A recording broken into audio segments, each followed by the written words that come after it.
Baik, Assalamualaikum warahmatullahi wabarakatuh. Alhamdulillahirabbil alamin, wassalatu wassalamu ala asyrofil anbiya'i wal mursalin sayyidina maulana Muhammadin wa ala alihi washabihi wa barik wasallam ajmain. Baik, sebelum kita memulai pelajaran pada hari ini, perkenalkan nama Bapak yaitu Bapak Rahmawan, saya dipanggil Bapak Rahmawan.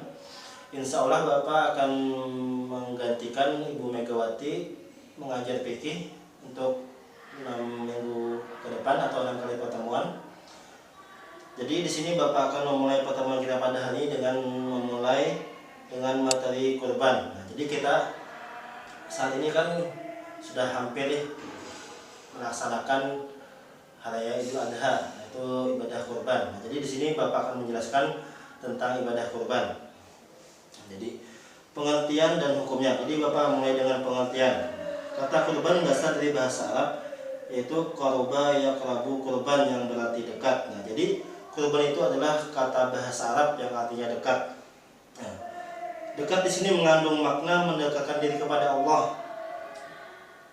Jadi makna dekat di sini ialah mendekatkan diri kita kepada Allah Subhanahu wa taala. Nah, sedangkan secara istilah kurban adalah mendekatkan diri dan mensyukuri nikmat Allah dengan cara menyembelih hewan ternak yang memenuhi syarat dan dilakukan setelah salat hari raya Idul Adha atau pada hari raya Tasyrik 11, 12, dan 13 Zulhijjah.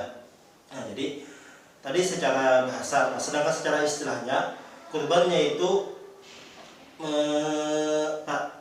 menyembelih hewan ternak, bentuk rasa syukur kita kepada Allah yang kita lakukan pada setelah salat Idul Adha dan hari raya Tasyrik itu 11, 12, dan 13 Zulhijjah. Nah, itu pengertian dari kurban. Nah, selanjutnya itu hukum kurban. Nah, melaksanakan kurban hukumnya sunat muakkad bagi setiap muslim yang memiliki kemampuan dan mukallaf. Apa itu mukallaf? Mukallaf ialah sehat akalnya dan dewasa. Nah, jadi kita disunah muakkad atau disunah sangat dianjurkan untuk melakukan ibadah kurban ketika kita memiliki kemampuan.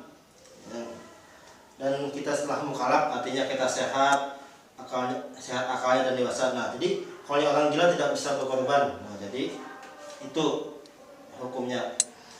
Nah, sedangkan perintah melaksanakan kurban itu ada di dalam Al-Qur'an dan hadis. Nah, jadi di dalam Al-Qur'an kita ketahui yaitu surat Al-Kautsar ayat 1-3. Nah, di situ surat itu menjelaskan tentang ibadah kurban. Nah, jadi itu menjadi dasar kita melaksanakan ibadah kurban. Karena hukum kita itu ada Al-Quran. Nah, jadi surah Al-Kautsar itu menjadi dasar kita melakukan ibadah kurban.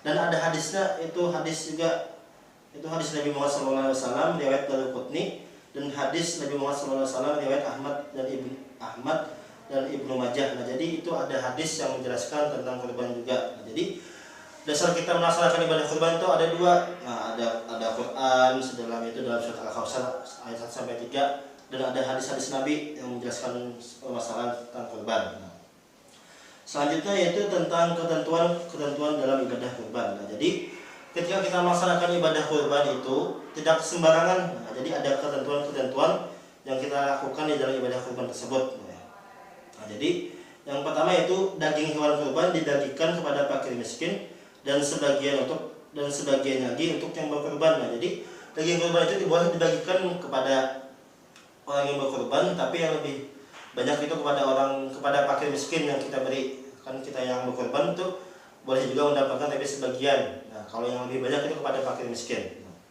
Nah, sebagaimana firman Allah Subhanahu wa taala dalam Al-Qur'an surah Al-Hajj ayat 28, yaitu yang artinya daging kurban lebih utama, afdal, dibagikan masih dalam bentuk daging mentah. Nah, jadi daging kurban lebih afdal itu lebih utama dibagikan. Maksudnya dibagikan berarti kita tidak mendapatkan semuanya.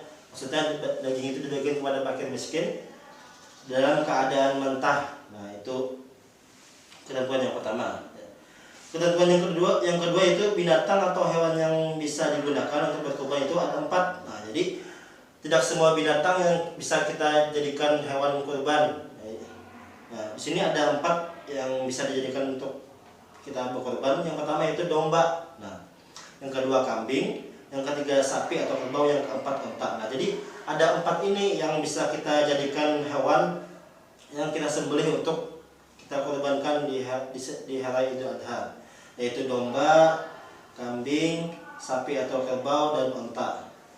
Nah, selanjutnya itu ketentuan umur hewan untuk korban dan akikah. Nah, jadi kurban dan akikah itu nanti minggu depan ada kita membahas tentang akikah. Jadi kita sebelum itu kita membahas tentang kurban dulu. Nah, jadi ketentuan umur yaitu domba sekurang-kurangnya sebelum 1 tahun atau sudah ganti gigi. Nah, jadi kita berkorban domba, tapi dombanya itu harus sudah berumur sekurang-kurangnya 1 tahun. Nah, dan kalau kambing biasa minimal berumur 2 tahun. Nah, jadi kalau kita berkorban domba itu minimal 1 tahun. Kalau kita berkorban kambing minimal berumur 2 tahun. Nah, untuk sapi atau kerbau minimal 2 tahun juga. Nah, jadi kalau kita berkorban domba itu minimal 1 tahun. Kalau kambing 2 tahun, kalau kerbau atau sapi 2 tahun juga. Dan kalau untuk onta itu minimal 5 tahun. Nah, kalau onta ini di Indonesia, kita di kampung kita, di negara kita itu jarang yang ada onta berkorbannya. Kalau onta di daerah Arab, di daerah Mesir, nah itu yang berkorban dengan onta. Karena di sana banyak onta. Nah, kalau kita kan di daerah kita, di negara kita kan ada yang kerbau, kambing, sapi, domba. Nah, itu yang sering kita jadikan hewan korban. Nah, jadi itu ada ketentuannya. Selanjutnya yaitu ketentuan yang lain, yaitu hewan yang tidak boleh untuk dikorban. Nah, jadi tadi kan kita membahas tentang hewan yang boleh dikorban ada 4. Nah, ini kita membahas lagi tentang hewan yang tidak boleh dijadikan untuk korban. Nah, itu 4 macam. Yang pertama itu binatang yang rusak matanya dan jelas kerusakannya. Nah, jadi cacat matanya. Itu yang kedua, binatang yang sakit dan jelas sakitnya. Jadi binatang ini sakit, garing binatangnya, sapinya, kambingnya itu garing. Karena kalau kita jadikan korban. Nah, binatang yang pincang kakinya dan jelas pincangnya, pincang baginya pincang. Nah, itu tidak bisa kita jadikan untuk hewan korban.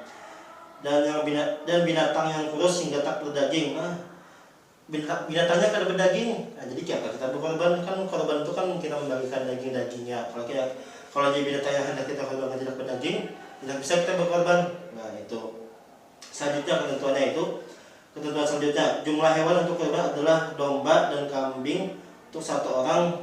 Selanjutnya sapi, kerbau, dan unta untuk 7 orang. Nah, jadi ketentuan hewan korban itu bisa ada untuk beberapa orang. Nah, jadi untuk kambing atau domba itu untuk 1 orang. Nah, jadi kalau sapi atau kerbau itu untuk 7 orang berkorban. Jadi kalau kan kita lihat di kampung-kampung di wilayah kita kan ada orang yang berkumpulan 7 orang untuk berkorban di hari Idul Adha. Nah, jadi 1 kerbau atau 1 sapi itu untuk 7 orang bisa. Nah, jadi selanjutnya waktu pelaksanaan kurban dilaksanakan pada hari Idul Adha, yakni tanggal 10 Zulhijjah, dan pada hari Tasyrik itu tanggal 11, 12, dan 13 Zulhijjah. Nah, jadi untuk waktu pelaksanaannya itu ialah ketika selesai sholat Idul Adha, yaitu tanggal 10 kita sembahyang sholat Idul Adha, dan besoknya 11, 12, dan 13. Nah, itu waktu untuk pelaksanaan ibadah kurban, penyembelihan ibadah kurban. Selanjutnya itu yang terakhir, hikmah kurban antara lain. Nah, jadi ketika kita telah melaksanakan ibadah kurban, kita membagikan daging kurban yang kepada fakir miskin, itu kita akan ada hikmahnya dari yang kita kerjakan itu. Yang pertama itu mendidik jiwa ke arah takwa dan mendekatkan diri kepada Allah Subhanahu wa taala. Nah, sesuai pengertian tadi, itu kurban adalah mendekatkan diri kepada Allah Subhanahu wa taala. Nah, jadi ketika kita setelah berkurban, itu mendidik jiwa kita ke arah takwa dan mendekatkan diri kita kepada Allah Subhanahu wa taala. Selanjutnya itu B, mengikis sifat tamak dan mewujudkan sifat murah hati, mau membelanjakan hartanya di jalan Allah Subhanahu wa taala. Nah, jadi mengikis sifat tamak dan mewujudkan sifat murah hati. Jadi kita bermurah hati, kita mempunyai harta berlebihan, kita mampu kita keluarkan untuk berkorban, tidak kita simpan tuh. Kita mempunyai harta tidak kita simpan, tetapi kita keluarkan untuk berkorban, membeli hewan kurban, kita sumbangkan ke masjid untuk dibagikan ke wilayah yang ada di masjid. Nah, itu hikmahnya kita berkorban. menjadikan kita murah hati. Yang ketiga itu menjalin hubungan kasih sayang sesama muslim. Jadi ketika kita membagi daging kurban, kita akan membagikan kepada fakir miskin, kita menjadikan kita ini berkasih sayang kepada sesama muslim. Selanjutnya itu membangun persahabatan dan wujud kesetiakawanan sosial. Jadi sama ya, kita kayak membangun persahabatan, kita baik kepada orang, kita bisa dengan memberikan daging kurban kita, serta kita berkorban, kita berikan daging kurbannya kepada tetangga, pada sahabat. Nah, itu bisa mewujudkan kesetiakawanan sosial. Kita kan makhluk sosial, tidak sendiri. Selanjutnya itu ikut meningkatkan gizi masyarakat. Nah, jadi kan ketika kita menyembelih kurban, kita bagikan kepada fakir miskin, kan kadang-kadang ada orang yang tidak pernah makan daging, kadang jarang, sekali setahun sekali. Nah, maka ketika kita berkurban, kita memberikan kepada fakir miskin, itu kita membantu meningkatkan gizi masyarakat yang tidak mampu untuk membeli daging atau memakan daging. Nah, jadi itu hikmah-hikmahnya. Nah, jadi inti dari perjanjian kita pada hari ini ialah ketika kita mampu untuk berkorban, memiliki harta berlebihan, marilah kita untuk berkorban. Nah, jadi kita sisihkan harta kita untuk berkorban, untuk mendekatkan diri kepada Allah Subhanahu wa taala dan membantu kepada sesama manusia. Nah, jadi Bapak akhiri pertemuan kita pada hari ini tentang masalah kurban. Insya Allah nanti kita minggu depan akan disambung dengan pembahasan tentang akikah. Nah, jadi untuk nanti Bapak akan mengirimkan pertanyaan seputar kurban yang telah kita bahas tadi. Nah, jadi itu. Nah, Bapak akhiri dengan mengucap alhamdulillahirabbil alamin.